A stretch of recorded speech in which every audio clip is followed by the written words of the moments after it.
ನಮಸ್ಕಾರ. ಈಗ ನಿಮ್ಮ ಮಣ್ಣು ಅಥವಾ ನಿಮ್ಮ ನೀರಿನ ರಸಸಾರ ಅಥವಾ ಪಿ ಎಚನ್ನು ತುಂಬ ಸುಲಭವಾಗಿ ನೀವೇ ಪರೀಕ್ಷೆ ಮಾಡ್ಕೋಬೋದು. ಪ್ರಯೋಗಾಲಯಕ್ಕೆ ಕಳಿಸೋದಕ್ಕೆ ಸಮಯ ಹಿಡಿಯುತ್ತೆ ಮತ್ತು ಅಲ್ಲಿಂದ ನಿಮಗೆ ಫಲಿತಾಂಶ ಬರಲಿಕ್ಕೂ ಕೂಡ ತಡ ಆಗ್ಬೋದು. ಹಾಗಾಗಿ ನೀವು ನಿಮ್ಮ ಮಣ್ಣಿನ ಪಿ ಎಚನ್ನು ಮತ್ತು ನೀವು ಬಳಸುವ ಸಿಂಪರಣಾ ದ್ರಾವಣಗಳ ರಸಸಾರವನ್ನು ಮತ್ತು ನಿಮ್ಮ ನೀರಿನ ಕೃಷಿ ನೀರಿನ ರಸಸಾರವನ್ನು ಕೂಡ ಸುಲಭವಾಗಿ ತಿಳ್ಕೊಬೋದು.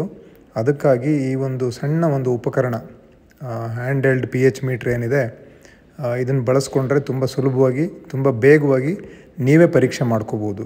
ಸೊ ಲ್ಯಾಬೊರೇಟ್ರಿಯಿಂದ ಏನು ಫಲಿತಾಂಶ ಬರೋದಕ್ಕೆ ಅಗತ್ಯವಿಲ್ಲ. ಅದನ್ನು ಯಾವ ರೀತಿ ಮಾಡಬೇಕು ಅನ್ನೋದಕ್ಕೆ ಒಂದು ವಿಡಿಯೋ ರೂಪದಲ್ಲಿ ಇಲ್ಲಿ ನಾನು ಮಾಹಿತಿಯನ್ನು ಕೊಟ್ಟಿದ್ದೇನೆ. ಯಾವ ರೀತಿ ಬಳಸಬೇಕು ಇದನ್ನು, ಸೊ ಏನೆಲ್ಲ ಕ್ರಮಗಳನ್ನ ಅನುಸರಿಸಬೇಕು, ಎಷ್ಟು ಸುಲಭವಾಗಿ ಇದನ್ನು ನೀವೇ ಮಾಡ್ಕೋಬೋದು ಅನ್ನುವ ಕುರಿತಾಗಿ ಈ ಪಿ ಎಚ್ ಮೀಟ್ರನ್ನ ಡೆಮೋವನ್ನು ಇಲ್ಲಿ ಕೊಟ್ಟಿದ್ದೀನಿ. ಆನ್ಲೈನಲ್ಲಿ ಸಾಕಷ್ಟು ಉಪಕರಣಗಳು ಸಿಗ್ತವೆ.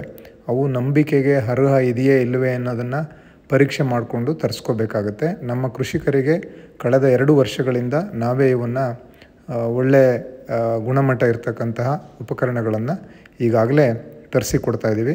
ಹಾಗಾದರೆ ಬನ್ನಿ ನೋಡೋಣ ಇದನ್ನು ಯಾವ ರೀತಿ ಬಳಸ್ಬೋದು ಅನ್ನೋದನ್ನು. ನಮಸ್ಕಾರ ಸ್ನೇಹಿತರೆ. ಈಗ ಕೆಲವರು ಈ ಪಿ ಎಚ್ ಮೀಟ್ರನ್ನ ತೊಗೊಂಡಿದ್ದೀರಿ. ನಾನು ಇದನ್ನು ಹೋದ ವರ್ಷದಿಂದ ನಿಮಗೆ ಕೊಡ್ತಾಯಿದ್ದೀನಿ. ಈ ಸಿಂಪರಣೆ ಮಾಡೋ ದ್ರಾವಣಗಳದ್ದು ಪಿ ಎಚ್ ಪರೀಕ್ಷೆ ಮಾಡ್ಕೊಳಕ್ಕೆ ಅಂತ ಕೊಟ್ಟಿದ್ದೆ. ಆದರೆ ಇದನ್ನೇ ಉಪಯೋಗಿಸಿ ನಮ್ಮ ಮಣ್ಣಿನ ಪಿ ಎಚ್ ಎಷ್ಟಿದೆ ಅಂತ ಕೂಡ ನೋಡ್ಬೋದು ಅನ್ನೋದಕ್ಕೆ ಒಂದು ಸಣ್ಣ ಪ್ರಯತ್ನ ಮಾಡಿದ್ದೀವಿ.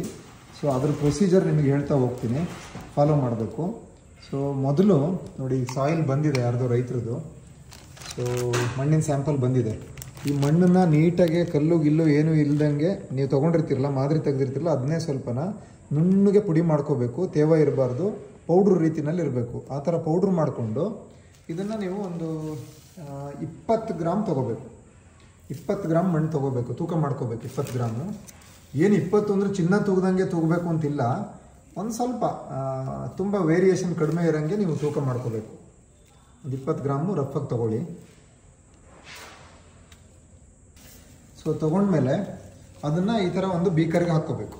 ಇಲ್ಲೊಂದು ಬೀಕರ್ ಇದೆ ನೋಡಿ, ಈ ಬೀಕರಿಗೆ ಟ್ರಾನ್ಸ್ಫರ್ ಮಾಡ್ಕೋಬೇಕು. ಅಥವಾ ನೀವು ಬೀಕರ್ ಇಲ್ಲ ಅಂದರೆ ಪ್ಲಾಸ್ಟಿಕ್ ಕಪ್ಪಲ್ಲೂ ಕೂಡ ಹಾಕ್ಕೋಬೋದು. ಈಗ 20 ಗ್ರಾಮು ಚೆನ್ನಾಗಿ ಪುಡಿಯಾಗಿರೋ ಮಣ್ಣನ್ನು ತೊಗೊಂಡಿದ್ದೀವಿ. ಸೊ ಈ 20 ಗ್ರಾಮಿಗೆ ನಾವು ಇದು ಡಿಸ್ಟಿಲ್ ವಾಟರ್ ಇದೆ ನೋಡಿ ಇಲ್ಲಿ. ಸೊ ಈ ಡಿಸ್ಟಿಲ್ ವಾಟರ್ನ 50 ml ತೊಗೋಬೇಕು. ಅಂದರೆ ಇದು 1:2.5 ಲೆಕ್ಕದಲ್ಲಿ 1 ಗ್ರಾಮಿಗೆ 2.5 ml ಅಂತೆ. ಸೊ 20 ಗ್ರಾಮಿಗೆ 50 ml ಬೇಕಾಗುತ್ತೆ ಹೆಚ್ಚು ಕಡಿಮೆ. ಸೊ ಇಲ್ಲಿ ಹಾಕಿದ್ದೀವಿ ನೋಡಿ.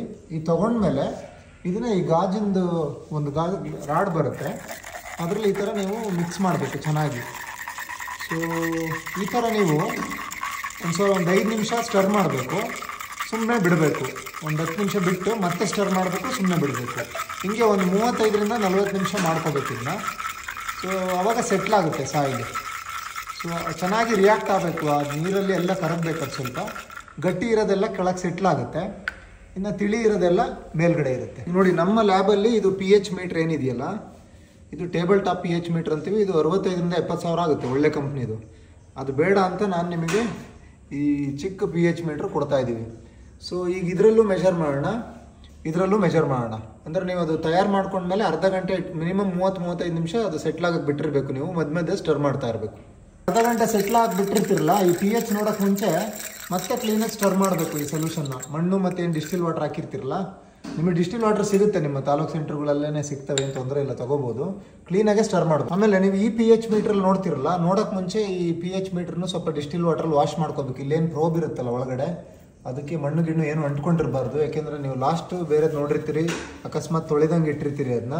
ಸೊ ಕ್ಲೀನಾಗಿ ಸ್ವಲ್ಪ ಡಿಸ್ಟಿಲ್ ವಾಟ್ರಲ್ಲಿ ತೊಳೆದು ಟಿಶ್ಯೂ ಪೇಪರಲ್ಲಿ ವೈಪ್ ಮಾಡಿ ಅದನ್ನು ನೀವು ಆಮೇಲೆ ಬಳಕೆ ಮಾಡ್ಕೋಬೇಕು. ನೋಡಿ, ನಾವೇನು ಈ ಮಣ್ಣಿನ ಮಾದರಿ ನೋಡಿದ್ವಲ್ಲ, ಇದು ಈ ನಮ್ಮ ಲ್ಯಾಬೊರೇಟ್ರಿನಲ್ಲಿ ಏನಿತ್ತಲ್ಲ, ಈ ಮಷೀನಿಂದ ಪಿ ಎಚ್ ಮೀಟ್ರ್ ನೋಡಿರೋದು 7.56 ಬಂದಿದೆ ನೋಡಿ. ಸೊ 7.56 ಬಂದಿದೆ. ಈ ಮಣ್ಣಿನ ರಸಸಾರ ಅಥವಾ ಪಿ ಎಚ್ ಅಂತ ಏನು ಹೇಳ್ತೀವಲ್ಲ, ಈ ಇನ್ಸ್ಟ್ರೂಮೆಂಟಿಂದ ನೋಡಿದ್ದೀವಿ. ಈಗ ನಾವು ಈ ಪಿ ಎಚ್ ಮೀಟ್ರಲ್ಲಿ ನೋಡೋಣ.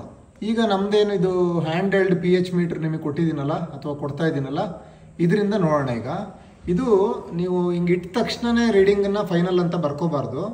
ಒಂದು 2 ನಿಮಿಷ ಇದನ್ನು ಬಿಡಬೇಕು. ಆಮೇಲೆ ನೀವೇನು pH ಚೆಕ್ ಮಾಡೋದಕ್ಕೆ ಸೊಲ್ಯೂಷನ್ ಇದು ಮಾಡ್ಕೊಂಡಿರ್ತೀರಲ್ಲ, ಇದು ಮುಳುಗಬೇಕು ಸ್ವಲ್ಪ. ಅದು ಮಾರ್ಕ್ ಇದೆ ಒಂದು, ಆ ಮಾರ್ಕ್ವರೆಗೂ ಮುಳುಗಬೇಕು. ನೀವು ಆಮೇಲೆ ರೀಡಿಂಗ್ ತೊಗೋಬೇಕು. ಸೊ ಇದನ್ನು 1 ನಿಮಿಷ ಬಿಟ್ಬಿಟ್ಟು 2 ನಿಮಿಷ ಬಿಟ್ಟು ಆಮೇಲೆ ರೀಡಿಂಗ್ ತೊಗೊಳ್ಳೋಣ. ಈಗ ನೋಡಿ 2 ನಿಮಿಷ ಬಿಟ್ಟಿದ್ದೀವಿ ನಾವು. 2 ನಿಮಿಷ ಬಿಟ್ಟ ಮೇಲೆ 2ರಲ್ಲೂ ರೀಡಿಂಗ್ ನೋಡ್ಬೋದು ನೀವು. ಇದರಲ್ಲಿ 7.56 ತೋರಿಸಿದೆ 2ನೇ ಡೆಸಿಮಲ್ ಪಾಯಿಂಟಿಗೆ. ಇದರಲ್ಲಿ 7.5 ತೋರಿಸಿದೆ, ಏಕೆಂದರೆ ಇದು 7.6 ಅಥವಾ 7.4 ಹಿಂಗೆ ತೋರಿಸುತ್ತೆ, 1 ಡೆಸಿಮಲಿಗೆ ಬರುತ್ತೆ. ಸೊ ಇದು ಆಲ್ಮೋಸ್ಟ್ ಪ್ರಿಸೈಸ್ ಇದೆ ಇದೂ. ಸೊ ಈ ಲ್ಯಾಬೋರೇಟ್ರಿಲಿ ಏನು ನಾವು 70,000 ರೂಪಾಯಿಂದ ಇನ್ಸ್ಟ್ರೂಮೆಂಟಲ್ಲಿ ನೋಡಿದ್ದೀವಲ್ಲ, ಅದರಲ್ಲಿ pH ನಮಗೆ ಇಷ್ಟು ಬಂದಿದೆ, 7.56 ಬಂದಿದೆ. ನೀವು ಮಣ್ಣಲ್ಲಿ ಇದು ಯಾಕೆಂದರೆ ನೀವು ಮಣ್ಣು ಕಳಿಸಿ ನಾವು ನಿಮಗೆ ಹೇಳೋ ಅಷ್ಟೊತ್ತಿಗೆ ಒಂದು 5-6 ದಿನ ಆಗುತ್ತೆ. ನೀವು ಪಾರ್ಸಲ್ ಕಳಿಸಿ ನಮ್ಮ ಲ್ಯಾಬಿಗೆ ಬಂದು ನಾವು ಅದನ್ನು ಡ್ರೈ ಮಾಡಿಕೊಂಡು ಪ್ರೊಸೆಸ್ ಮಾಡೋ ಅಷ್ಟೊತ್ತಿಗೆ ಮಿನಿಮಮ್ 5ರಿಂದ 6 ದಿನ ಬೇಕು. ಇದು ನಿಮ್ಮ ಹತ್ರ ಇದ್ದರೆ ಅಟ್ಲೀಸ್ಟ್ ಮಣ್ಣಿನ pHನ ಇಮ್ಮಿಡಿಯೇಟ್ಲಿ ನೋಡ್ಕೋಬೋದು ನೀವು. ಸೊ ಹಂಗಾಗಿ ಇದು ಅಡ್ವಾಂಟೇಜ್ ಅಂತ ನಿಮಗೆ ಹೇಳ್ತಾ ಇದ್ದೀನಿ. ಸೊ ಆಮೇಲೆ ಇಲ್ಲಿ ಒಂದು ಸೂಕ್ಷ್ಮ ಏನಿದೆ ಅಂದರೆ, ಇದೇನು ನಾವು ಕಳಿಸಿರ್ತೀವಲ್ಲ ಈ pH ಮೀಟ್ರು, ಇದನ್ನು ಕ್ಯಾಲಿಬ್ರೇಟ್ ಮಾಡಿ ಕಳಿಸಿರ್ತೀವಿ. ಸೊ ಅದನ್ನು ಒಂದು 3 ತಿಂಗಳಿಗೆ ಒಂದ್ಸರಿ ಕ್ಯಾಲಿಬ್ರೇಷನ್ ಮಾಡಿಸ್ಕೋಬೇಕು. ನೀವೇ ಮಾಡ್ಕೋಬೋದು, ಅದು ಅದರಲ್ಲೇ ಇನ್ಸ್ಟ್ರಕ್ಷನ್ ಎಲ್ಲ ಇರುತ್ತೆ, ಕ್ಯಾಲಿಬ್ರೇಟ್ ಮಾಡೋಕ್ಕೆ ಏನೇನು ಸೊಲ್ಯೂಷನ್ ಬೇಕೆಲ್ಲ ಇರುತ್ತೆ. ಸೊ ಹಂಗಾಗಿ 3 ತಿಂಗಳಿಗೆ ಒಂದ್ಸರಿ ನೀವು ಕ್ಯಾಲಿಬ್ರೇಟ್ ಮಾಡಿಕೊಂಡ್ರೆ ಸಾಕು. ಈಗ ನೋಡಿ ಈ ಮಣ್ಣಿನ ರಸಾರ 2ರಲ್ಲೂ ಆಲ್ಮೋಸ್ಟ್ ಪ್ರಿಸೈಸ್ ಬಂದಿದೆ. ಒಂದು 5-10% ವ್ಯತ್ಯಾಸ ಬಂದರೂ ಪರವಾಗಿಲ್ಲ, 100ಕ್ಕೆ 100 ನಮಗೆ ಪ್ರಿಸಿಷನ್ ಬೇಕಾಗಿಲ್ಲ. ಹಂಗಾಗಿ ನೀವು ಈ ಒಂದು ಉಪಕರಣನ ನಿಮ್ಮ ಮಣ್ಣಿನ ರಸಸಾರ ನೋಡಲಿಕ್ಕೂ ಕೂಡ ಬಳಸ್ಬೋದು. ತುಂಬ ಸುಲಭವಾಗಿ ಸರಳವಾಗಿ, ನೀವೇನು ಲ್ಯಾಬೋರೇಟ್ರಿಗೆ ಕಾಯಂಗಿಲ್ಲ. ಸೊ ಯಥಾವತ್ತಾಗಿ ನಾನು ಇದನ್ನು ಮೊದಲು ನಿಮಗೆ ಸಿಂಪರಣಾ ದ್ರಾವಗಳನ್ನ ಮಾಡೋಕ್ಕೆ ಅಂತ ನಾನು ಕೊಟ್ಟಿದ್ದೆ ಮೊದಲು. ಈಗ ನೋಡಿ ಇದನ್ನು ಇದಕ್ಕೂ ಕೂಡ ಬಳಸ್ಬೋದು. ಇದನ್ನು ನೋಡಿ ಆದಮೇಲೆ ಕೂಡ ಇದನ್ನು ಕ್ಲೀನಾಗಿ ವಾಶ್ ಮಾಡಿಡಬೇಕು. ಅದು pH ನೋಡಿದ ಮೇಲೂ ಕೂಡ ಇದನ್ನು ಕ್ಲೀನಾಗಿ ವಾಶ್ ಮಾಡಬೇಕು ಡಿಸ್ಟಿಲ್ ವಾಟ್ರಲ್ಲಿ. ಈ ಥರ ಒಂದು ವಾಟರ್ ಬಾಟ್ಲು ತೊಗೊಂಡ್ರಾಯ್ತು ನೀವು. ಸೊ ಈ ಥರ ಸಿಗ್ತವೆ ನಿಮಗೆ ಬಾಟ್ಲು. ಸೊ ಕ್ಲೀನಾಗಿ ವಾಶ್ ಮಾಡಿ, ಒಳಗಡೆ ಬಲ್ಬ್ ಇರುತ್ತಲ್ಲ, ಬಲ್ಬಿಗೂ ನೀರು ಹಾಕ್ಬೇಕು ಸ್ವಲ್ಪ. ಅದ್ರ ಒಳಗಡೆ ಎಲ್ಲ ಕ್ಲೀನಾಗಿ ವಾಶ್ ಮಾಡಿ, ಮಣ್ಣಿನ ಕಣಗಳು ಉಳ್ಕೋಬಾರ್ದು. ನೆಕ್ಸ್ಟ್ ನೀವು pH ನೋಡುವಾಗ ಸರಿ ಹೋಗುತ್ತೆ. ಫಿಲ್ಟರ್ ಇದು ಟಿಶ್ಯೂ ಪೇಪರಲ್ಲಿ ಕ್ಲೀನಾಗಿ ಅದನ್ನು ವೈಪ್ ಮಾಡಿಬಿಡಿ. ಸೊ ವೈಪ್ ಮಾಡಿ ನೆಕ್ಸ್ಟ್ ಅದು ಮೇಲ್ಗಡೆ ಏನು ಬಟನ್ ಇರುತ್ತೆ ಅದು ಆಫ್ ಮಾಡಬೇಕು. ಬ್ಯಾಟ್ರಿ ಬಟನ್ ಇರುತ್ತೆ, ಸ್ವಿಚ್ ಆಫ್ ಆಗುತ್ತೆ. ನೋಡಿ ಈಗೇನು ತೋರಿಸ್ತಾ ಇಲ್ಲ, ಸ್ವಿಚ್ ಆಫ್ ಆಗಿದೆ. ಸೊ ಕ್ಲೀನಾಗಿ ವೈಪ್ ಮಾಡಿ ಅದ್ರದ್ದು ಏನು ಬಾಕ್ಸ್ ಇರುತ್ತಲ್ಲ ಕೇಸು, ಅದ್ರೊಳಗೆ ಇಟ್ಬಿಡ್ಬೇಕು. ಈ ಕೇಸ್ ಇದೆಯಲ್ಲ, ಈ ಕೇಸ್ ಒಳಗಡೆ ಇಟ್ಟರಾಯ್ತು. ಸೊ ನೀಟಾಗಿ ಇಟ್ಟು ಲಾಕ್ ಮಾಡಿಬಿಡಿ ಅಷ್ಟೇ.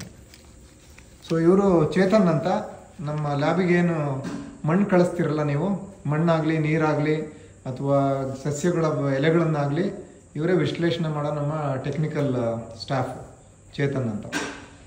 Thank you. ಸೊ ಇದ್ರ ಬಗ್ಗೆ ಮತ್ತೇನಾರು ಡೌಟ್ಗಳಿದ್ದರೆ ನೀವು ಕಾಮೆಂಟ್ಗಳಲ್ಲಿ ಅಥವಾ ನೇರವಾಗಿ ಫೋನ್ ಮಾಡಿ ಕೂಡ ಕೇಳ್ಬೋದು. ಸೊ ಎಲ್ರಿಗೂ ಧನ್ಯವಾದ.